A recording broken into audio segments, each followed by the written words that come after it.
साथियों, ये हजारों टुकड़ों में बटा हुआ समाज है। जिस भी जाति का नेता आ जाएगा, उस जाति के नेता तो कितना भ्रष्टाचारी हो, कितना कुछ भी हो, कितना नकमा हो, कितना नालायक हो, उसके पीछे लग लेते हैं। जब तक हमारे अंदर ये जो जातिवाद का सुआ है और इसकी दुआई का जो अंदर असर है वो खत्म नहीं होगा, जब तक हमारे को न न्याय मिल सकता, ना इंसाफ मिलता, ना हक और अधिकार मिल सकता। साथियों, हमें जातियों को तोड़ना होगा, जमात की बात करनी होगी। और साथियों, हम जातियों में ज़्यादा विश्वास रखते हैं। जहाँ अकेली जाति से कुछ मिलता तो बाबा साहब मारों को दिला देता। महात्मा ज्योतिबा फूले सैनियों के लिए शिक्षा का वो करता। लेकिन साथियों, कर्पूरी ठाकर नाइयों को कर देता। उसने क्या जरूरत थी?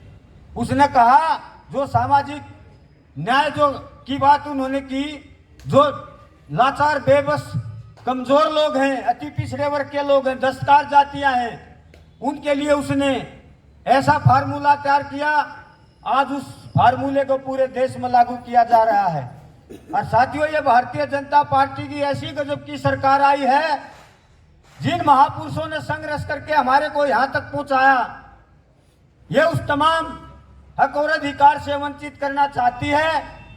साथियों, 4 जनवरी से 28 फरवरी तक जो भूपेंद्र हुड्डा की सरकार थी, सोनिया गांधी और पूरी कांग्रेस का गणधारी वाली पट्टी बांध करके ओबीसी में जमीन ताकतवर जातियों को शामिल कर रही थी। 4 जनवरी से 28 फरवरी तक दिल्ली जंतर मंतर पर धरना लगा। साथियों, फिर हमारे समाज का एक गुजरात से विधायक है और एक प्रजापति समाज का आदमी आया। वो बोला भाई गुजरात भवन में, वो फिलहाल गुजरात में मंत्री बनाया, जगदीश पांचाल नाम है, गुजरात भवन में चलो। नरेंद्र मोदी अति पिछड़े वर्ग का आदमी है, क्यों? हमारा रोष था ज्यादा। कांग्रेस ने पहले हमारे को 55 साल तक भकाए रखा, मगर ये कुछ देने वाली नहीं है भाई, कम से कम ये बीजेपी देख लो। ये भी पता था नहीं, ये मंडल विरोधी पार्टी है। लेकिन साथियों, कांग्रेस के बदौलत ये भारतीय जनता पार्टी देश में सरकार राइज किया था ना, 2 या 3 सीट आया कर दी। हरियाणा में तो इसका जमाए दो कोई हिसाब किताब नहीं था। लेकिन साथियों, हमारी भी मजबूरी है। हमारे नेता हैं जो भिन्न भिन्न पार्टियों में बैठे हैं, वो केवल वहां दलाली करते, समाज की लड़ाई नहीं लड़ती। उन्हें सोचा कि देते नहीं चेयरमैन ना बनाओ, इनकी चेयरमैन तक सोच है, किसी निगम बोर्ड के मेंबर तक सोच है, इनकी विधायक और सांसद बनने की सोच नहीं है।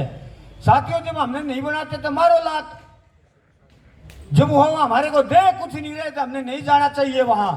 और साथियों, हम बताना चाहते हैं, ये भारतीय जनता पार्टी की सरकार अभी इनके 3 साल बाकी हैं। ये वही डॉक्टर साहब ने बताया था, गले में आंधी, पीछे झाड़ू, कूल्हे पे घंटाड़ा, सुधरो तुम्हारा वही हाल होने वाला है। कदे तुम्हारा ये विश्वास हो भारतीय जनता पार्टी आप लोगों को कुछ देगी? ये ब्राह्मणवादी पार्टी है। ये जो ब्राह्मणों का चरित्र कभी इंसाफ और न्याय देने का नहीं होता।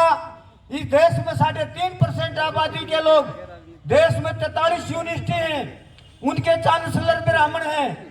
सुप्रीम कोर्ट जितने भी जजेस हैं वहां सारे ब्राह्मण हैं। और जितने IAS IPS हैं टोटल ब्राह्मण हैं। और जितने विधायक, सांसद, मंत्री हैं, मुख्यमंत्री हैं, या ब्राह्मणों के गुलाम है। ये नरेंद्र मोदी थोपा हुआ प्रधानमंत्री है। ये प्रधानमंत्री देश का बनाया हुआ नहीं है, ये ब्राह्मणों का बनाया हुआ प्रधानमंत्री है।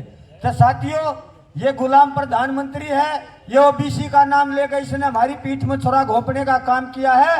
लेकिन साथियों, समझ जाओ, 2024 में अगर भारतीय जनता पार्टी दोबारा सरकार आ गई तो तुम्हारा वही हाल होगा जो 2,500-3 हजार वर्ष पहले था। ज्यादा ना कहते, वक्ता ज्यादा है, समय का अभाव है।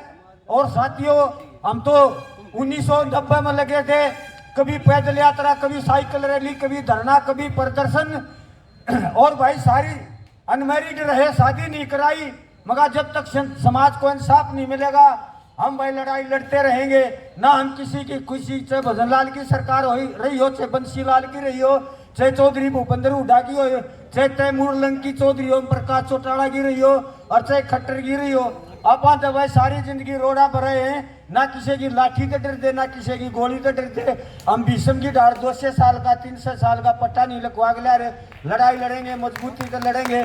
ज्यादा ना कहते हो। जय भारत, जय भीम, जय कर्पूरी, जय बीपी सिंह।